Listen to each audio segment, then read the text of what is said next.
Everyone who does not know me, my name is Janine Young. I am the founder and pusher of SHEROcks Empowerment Zone. Yeah. SHEROcks stands for Sisters Helping Each Other Reach Opportunities, Creativity, Knowledge, and Success. And what we do is we empower you with knowledge that will pull on your creativity, that will push you into that very thing that God has ordained for you to do. How about that? That's good, right? And I am assigned to assist in the transformation of women's mind, and to take them to the place where their purpose to be. You know, because a changed mind makes you see things differently, makes you walk differently, makes you talk differently, and all it takes is a shift in the mindset. And people might not think that that's a big thing, but that's a very large thing. You shift your mindset and you can do anything. Each generation was created to pour into the next generation. I believe that that's the way that God made us, that we will pour into the next generation, that they may glean from the things that we do. And somewhere along the line, I might get in trouble for this, it seems like my generation dropped the ball somewhere. And but I just believe that we have to come together and know that we complement one another. Yeah. So I think that that's something that I've noticed, that a lot of the women that I even come across, they're just being very negative to a lot of the younger girls, assuming that they're just being disrespectful and not taking the time to say, she may not even know. Her mother may not hug her. Her mother may not tell her she loves her. And if your own parent can't tell you that they love you, you're not going to think that anybody else can love you. And you're going to start to look for it in other ways, and in ways that are not helpful to anyone out there. Now I'm at a place where I want a lot of women to be able to work together and love each other and be able to really bridge that gap, because as a millennial, I'm getting older, I got the career thing kind of down pat, but I don't have like that love family thing kind of down. And I wish that there were some older women who can kind of just tell me a little bit about their experiences kind of growing up in relationships and being able to have lasting friendships. Because with the generations being so different, millennials have a hard time with truly connecting to people, right? We have our cell phones. So with our cell phones, we think that's a connection. We think that's how you're supposed to communicate. I just want us to be able to embrace each other in terms of what I know as a millennial that can help you transcend, and what you know as a baby boomer that can help me grow and to really fine-tune my nature. We're really more similar than we are different. And I think a lot of times we think about the differences in everyone, and that, oh, this person is like this, or where we don't get along, but we're really, really similar as two generations. And I know for myself, thinking about all the work that I do, I'm inspiring another young girl that I see that's trying to do the same thing. And I'm even building a legacy for my own family and for my own children. It's such a different world now, and I think that that's part of where we struggle with some of the older generations of millennials, is because some of the older generations are looking at us like, why don't you just go get a job? Yeah. Just go get a job. Can you get off my couch and just go get a job? Like, I don't have time for you to be trying to take all this money and put it into this, and you need to go to college. You need to get a job. And at first I used to get really frustrated by that, but then I had to stop and say to myself, you know what, that was their experience. That was their, I made it. You know, for the generations, you know, before us, that was making it. For us now, millennials now, we're like, we don't want to work for you. We can do this ourselves. We are a generation that has so much access at our fingertips. We have so much information at our fingertips that we really don't even take the time to kind of think it through. We don't really take the time to figure it out for ourselves. We want people to tell us exactly how to do it. We're entitled. We are entitled. I know. All right. Yeah, look, everybody's like, okay, are most certainly entitled. And I don't think entitlement is necessarily a bad thing, but you definitely have to know how to cap it, right? There's a certain level of, entitlement you need to push through in America, but you gotta know that everything can't necessarily be handed to you. But I think that that's where we need our older generation to help us understand what that means, what patience truly looks like, and understanding that you can still be striving for a goal and not moving so quickly in the meantime to get there. And I do think that we are going to be the next leaders in terms of changing what America really looks like and what business really looks like, because we're not just letting people tell us no, and that's it. It's like, oh, okay, this store is closed, there's about 5 other ones I'm gonna make over here. And we are doing that. Black women are the fastest growing group of entrepreneurs in the United States. Like, we are doing it for us. And we don't need to necessarily focus on the differences. Because if we focus on the differences, that's what we're giving energy to. And then you're giving energy to negativity. And so the idea is to not do that. The idea is to say, you know what? We may not get along on all things, but we agree with that. And that's good enough for me. She is still my sister. So if we talk about racial stereotypes, they're lazy. That's a sweeping generalization. It can't happen, which also makes it untrue, right? So, but people live under or are oppressed by the things that people say about them and the things that we buy into. So, with the right attitude, communication, and ethics, you can ace anything in life. Didn't I tell y'all that last year?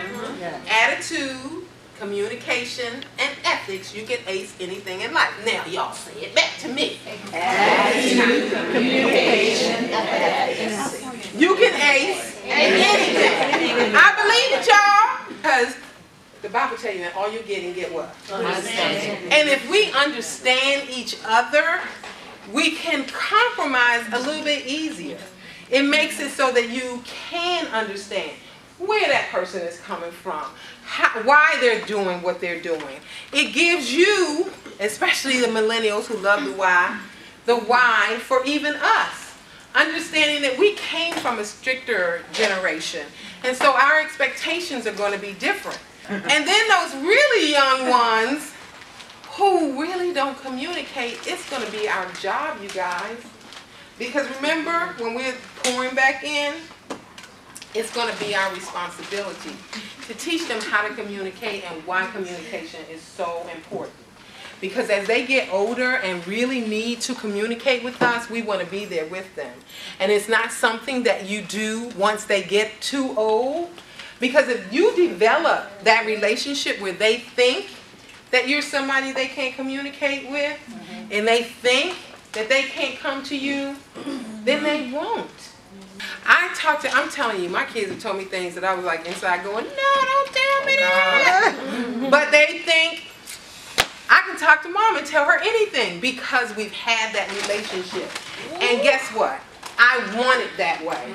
I want to be able to have the relationship where they can come to me and learn the truth as opposed to going to the world and accepting that untruth. And there are so many out there. So when we start thinking about who we are, how we feed into each other, how that thing works. So I am a millennial and I go on a job interview.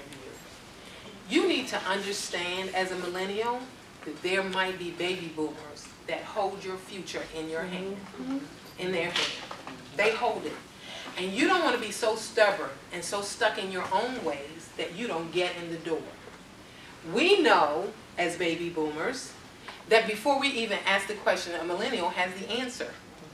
Before we even realize that it was a problem. Sometimes we be trying to figure it out our own way, and they be looking at us like, you know, all you had to do was, and you're like, what? I could do that? Also know is that in order for you to get your voices heard, in order for you to give your answer, you're going to have an audience that matters to you. So if I'm trying to go into a job, I need to understand that the people who might be interviewing me because they could be your age. And if they are, then they're going to accept things. But if they're not going to be looking for certain things. And They didn't get to come here, and they are not tolerating it. So when you decide to go back to your office and text them and say thanks, THX, for the interview, that you may not get the job. You may not, they may mark you off. They may figure that you're going to be too difficult to teach the culture of that particular organization. Why do I know it happens? Because I work in HR. It happens, y'all. You guys will send your little messages, and you do PPL, people, THX, and they are looking at that in your writing and thinking, it's going to be too much. It's going to be an uphill battle. They don't understand how to communicate. They are unable to write. And that is not even the case. Because when you need to sit down and write, y'all the bloggers. You can write when you want to write, absolutely. And you can truncate things and make it easier when you want to. The difference, however, that you're expected to do is to know when to switch it on and when to switch it off. So when we were growing up, it was our slang. Right? You had to be able to switch the slang. You could say, you know, stop the world, I want to get off, when you was talking to your friends. But when you went to work, you had to say something else. It is imperative, and it is the first rule when you are selling, and you are selling you, right? To understand the language of the person that you're speaking to. Understand what their expectations are, where they come from, so that you can do what's necessary to get through the door. Once you are in there and you have all these wonderful ideas as millennials, then you have to learn their language and understand that they may not be willing to change real fast. It's all about us. It's all about us. It is all about us. We are taking selfies. Boop, boop. It's all about me. This is where I am. And everything is all about y'all. Y'all think it's all about you, and then you go into the workplace and you are very strong and very vocal, and we love that about you in its place. You gotta learn how to make your voice heard, right? You gotta learn how to be able to just take it all in, understand the platform, who you're talking to, what's going on, and then work it. You guys are brilliant. Have a little patience and work your brilliance. You understand different body languages. You understand technology in a different way. You are innovative. You're always thinking of the next thing and what else can be done. And there is a place for it, and we want to hear it. But you make sure that you understand the landscape so that your voices can be heard. We don't want to squash what you have. You're our next generation. You're the ones who are standing up and fighting for us. Some of the things that need to be fought for a long time.